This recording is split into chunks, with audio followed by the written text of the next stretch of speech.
ফেনীতে মুহুরী নদীর পানি কমলেও ভাঙা বাঁধ দিয়ে ফুলগাজী ও পরশুরামের লোকালয়ে পানি ঢুকছে। প্লাবিত হচ্ছে নতুন নতুন এলাকা। বাড়িঘরে পানি ঢুকে নষ্ট হয়েছে আসবাবপত্র, ক্ষতিগ্রস্ত হয়েছে রোপা আমনের বীজতলা, ভেসে গেছে পুকুরের মাছ।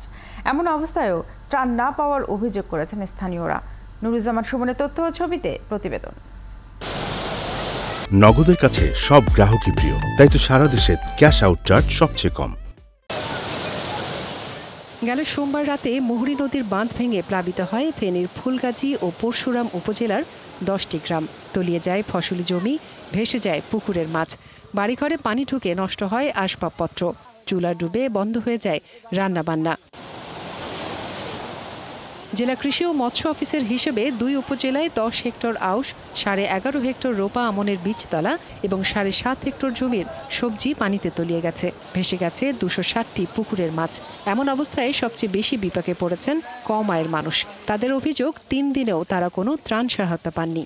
চুলে পানি উঠে গেছে, রান্না বান্না করতে পারতেছি না, পুকুর ডুবে গেছে। মেম্বার চেয়ারম্যান আছে কেউ আন্ডা খুঁজনে না খবর না, আজ 3 দিনের অনাহার আন্ডা আইয়া না এই সাগরে তান্ডা বাসিয়ে আন্ডা রাচাইলে আর যাই কম কনে আন্ডারা আসা দিব তো হরিছি এই যে কান্দা গাছিয়ে দড়ি এই হানিতে। অবশ্য ত্রাণ এলে দুর্গতদের মাঝে বিতরণের কথা জানান পরশুরাম উপজেলা চেয়ারম্যান। তবে এরই মধ্যে বন্যা দুর্গত 1200 মানুষকে ত্রাণ দেওয়ার দাবি করেছেন জেলা প্রশাসক। ত্রাণের বিষয়ে ত্রাণও ইতিমধ্যে এসে যাবে, আমরা খবর পেয়েছি।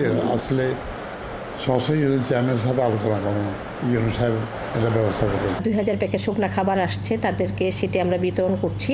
এছাড়া আমাদের চাল এবং পর্যাপ্ত টাকা বরাদ্দ আছে। এদিকে পানি নামার সাথে সাথে ভাঙছে কাঁচা ঘর। স্থানীয়দের অভিযোগ, নদী সংস্কার না হওয়ায় প্রতি বছর ফুলগাজী ও পরশুরামে বাঁধ ভেঙে বন্যা দেখা দেয়। পানি কমার সাথে সাথে আমার ঘর দুয়ার, তারপরে ডেলা ডুলা ভাঙ্গিয়া গেছে গা।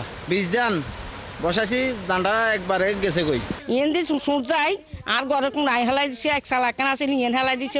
প্রত্যেক বছর ভাঙ্গে আন্ডা, এই গাঢ় দিয়ে আন্ডা প্রত্যেক বছর আন্ডা লুজার। নদীর পানি কমলে বাঁধ মেরামত করা হবে বলে জানান পানি উন্নয়ন বোর্ডের কর্মকর্তা। বলেন, প্রতি বছর উজান থেকে আসা পলি পড়ে মুহুরী নদীর তলদেশ ভরাট হয়ে যাচ্ছে।